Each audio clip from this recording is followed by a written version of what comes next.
একদিকে বিশ্বকাপ জিতে গৌরব গাথা অবসরের হিড়িক, অন্যদিকে হতশ্রী পারফরমেন্সেও ২৬ বিশ্বকাপ খেলার পরিকল্পনা। নিজেদের অভ্যন্তরীণ দ্বন্দ্ব পৌঁছে যায় বিশ্বকাপ পর্যন্ত।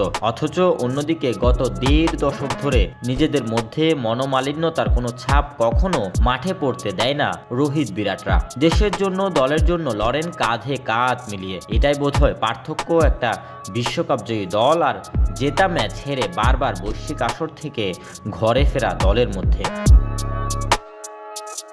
একজনের শুরু ২০০৭ থেকে অন্যজন ২০১০। মাঝখানে এই রোহিত বিরাট একসাথে টিম ইন্ডিয়াকে জিতিয়েছেন আইসিসি চ্যাম্পিয়ন্স ট্রফি ২০১৩। এবার প্রোটিয়াদেরকে হারিয়ে টি-20 ওয়ার্ল্ড কাপ ২৪। বর্তমান সফলতায় নাম উল্লেখ করতে হয় আরেকটি স্বদেশি পণ্যের, অর্থাৎ রাহুল দ্রাবিড়ের হেডমাস্টারি। বাংলাদেশ ক্রিকেটের পোস্টার বয় সাকিব আল হাসান ২০১৯ সালে বলেছিলেন, যখন তিনি ড্রাইভিং সিট থেকে প্যাসেঞ্জার সিটে চলে আসবেন সেদিন অবসরে চলে যাবেন।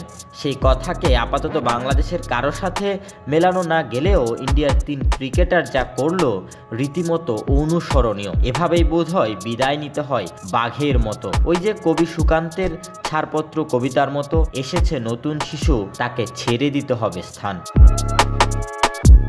এবেলা সদ্য বিশ্বকাপ জয়ী ভারত থেকে আমাদের শেখার থাকলো অনেক কিছুই, সাথে আফসোস এখানে নেই দ্রাবিড়ের মতো কোচ, বিরাট, রোহিত, জাদেজার মতো উচিত সময়ে আসন ছেড়ে দেওয়া মানুষ। এ যেন চলছে গাড়ি যাত্রাবাড়ি। Robin Dasgupta, news ৯ sports.